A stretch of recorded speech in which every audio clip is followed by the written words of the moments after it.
këtë pjesën e shpjegimit, hoq për shembull, shpesh kur është diskutuar dhe kur është debatu, është thënë që edhe ateisti më i madh kur ndodhet në rrezik i lutet Zotit. Po. Është instinkti i njeriu brenda që është ndoshta ajo ndërdia që realisht ne besojmë në një krijues.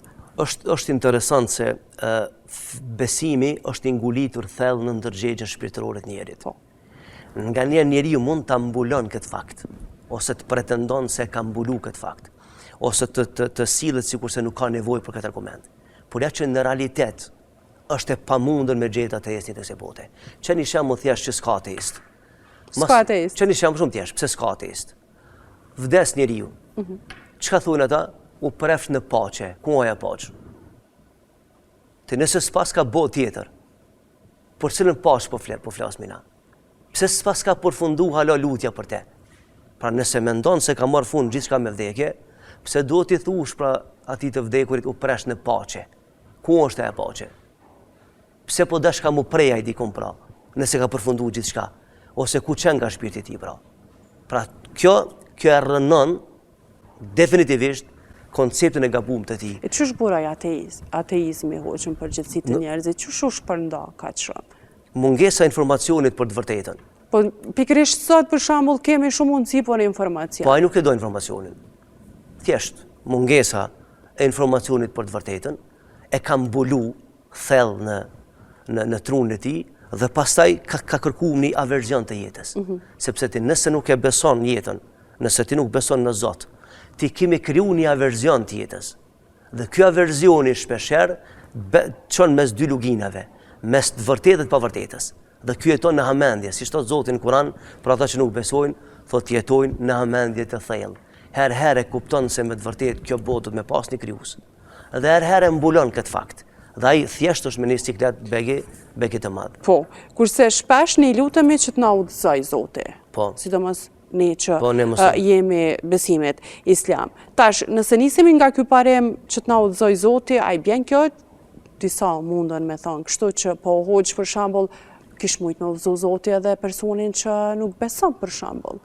Është fakt që Zoti Madhërisht ka potencial me udhëzu gjithkan. Edhe mi bë të gjithë njerëz të barabartë. Ku është këto mirë, triku? Po poenta nuk është trik, kjo është poentë. Kjo është drejtësia absolute e Zotit Madhërisht, që e kalon njeriu të lirë, ja ka afruar argumentet dhe pastaj e kalon të lirë. Dhe liria e njeriu të jetës së botës shpeshherë e bën që njeriu të dështon proceset e jetës. Pra të kalon të lirë, po të kish dash Zoti Madhërisht, ne kishim punu besimin.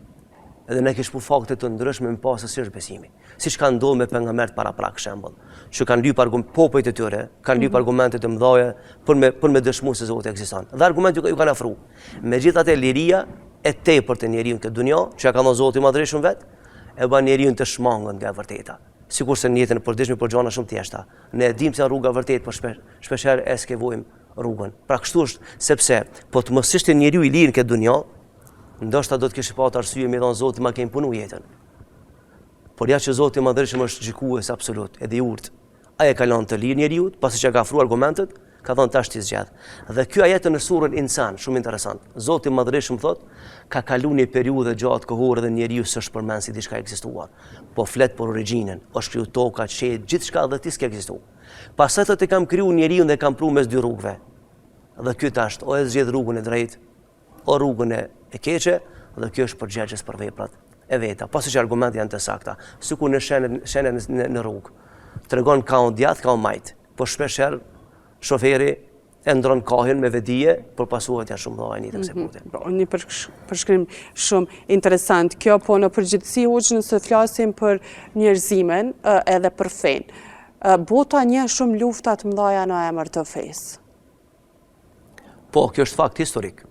Do me thonë shpeshherë shoqëritë kanë bë luftra për fe. Sepse kur thuhet për fe kanë bë luftë për të vërtetën. Për ta kuptuar të vërtetën. Kur feja proklamon paqen. Po. Pse dikush del për te fesë edhe mendon që duhet me mbrojt fenë me luftë? Nuk mendon për shembull besimtari se duhet mbrojt feja me luftë. Çka janë ata që mendojnë kështu? Por krijohen për shembull procese të ndërlikuara të cilat e çojnë njërin deri në konflikt.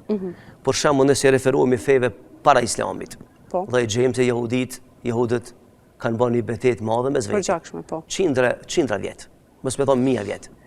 Po ashtu në krishterizëm, me shekuj, është bë luftë marramendse, humbje madhe njerëzish, e kështu me radhë. Sepse dikush e ka pretenduar të vërtetën dhe dikush tjetër ka dashur me mbulu të vërtetën. Edhe sot në kohën tonë bashkëkohore, shumica e konflikteve që vijnë përmes gjuhës së politikës ka nuanca fetare.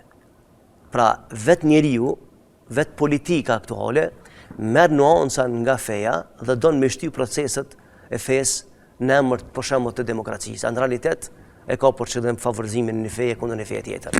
Tar pse duhet bëhet luftë? Në fakt Zoti i Madhërisëm nuk e nxit njeriu për luftë. Sepse njeriu ka mundësi të arrijë objektivat e saj jete në mënyrë paçësore.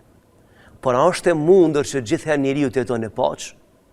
Edhe pse ekziston argumenti me jetu, jo, nuk është e mundur. Pse? Sepse njeriu është gabimtar dhe shpesh është egocentrik. Ati nuk i mjafton pak, por ai don që ta merr territorin e tjetrit. Ose ati nuk i mjafton botëkuptimi vet, po ai do të ndërhyjë në botëkuptimin e tjetrit. Prandaj edhe krijuan këto versione dhe shpesh janë veshët edhe fesë, veshët e kulturës, tashmë edhe demokracisë, shëmë mbytën njerëz dhe thu pse bani këtu, pse mbytën njerëz në shtëpi atyre, thuan sepse ne duam të vendosim demokracinë. Në realitet është e padrejtë sepse demokraci mbi trupa të vdekur. Mbi trupa të vdekur. Merret për shemb lidhjen mesme që 15 vjet e fundit ose 25 vjet e fundit. Gjithu kanë vatër. Afër 10 milion njerëz kanë vdekur pa fajshëm. Ku është ajo demokraci? Për ka po luftohet? Pra për nuanca fetare të mshefta, për favorizimin e grupeve, domethënë të interesit në gjeopolitik. E pastaj veshët fejes. Për shembull, u krijoi Sisi që s'kishte lidhje me fe, dhe ne që xhollarë dishmi për fillimit, që kjo është një instrument politik që përdorin tjertë. Një për ta njolluar Islamin dhe dyta për të arritur qëllimet e tyre politike në lindjet mesme. Dhe çka thanë ja Islami radikal? Nuk ka, s'është e vërtetë jo fare. Ai ishte prodhim i çarçeve politike, por që e mveshëm me petkun e fesë dhe në fund të rezultoi që s'pak se ekzistu pra fare element fetar, pas kanë qenë grupe të armatosura që janë sponsorizuar për çarçeve të tjera politike, për ta prish imazhin dhe për të arritur qëllimet objektivat politike në lindjet mesme. Po, domethënë kjo ka qenë pikërisht ajo që thatë ju, njëllosja e fesë islame, por shumë shpesh nësi referohemi librit vërtetës që është Kurani Hoxh, që ne i lexojmë, njerëzit ndoshta edhe pa vedi dinë nuk din me lexu, edhe pse lexojnë. Sa është e vështirë me kuptu, për shembull, edhe çush duhet me lexu Kuranin që mos me deviju, për shkak që unë kom pa për të vërtetës edhe në rrjetet sociale janë arsyetuar me një varg ose me një sure dhe mandej kanë gjallë shumë diskutim edhe brenda muslimanëve. Shumë e qartë. Në Kuran ajetet ndahen në dy grupe, versetet. Versetet të cilat kuptohen lehtë. Për shembull, Zoti i Madhërisëm kur e obligon njërin diçka, ja ka thjeshtu urdhnin. Çaj me kuptu. Dhe pjesa tjetër ajeteve është çështje akademike. Nuk kuptohet lehtë, sikur kushtetuta për shembull. Pse ekziston gjykata kushtetuese? A nuk din njerëz me lexu kushtetutën?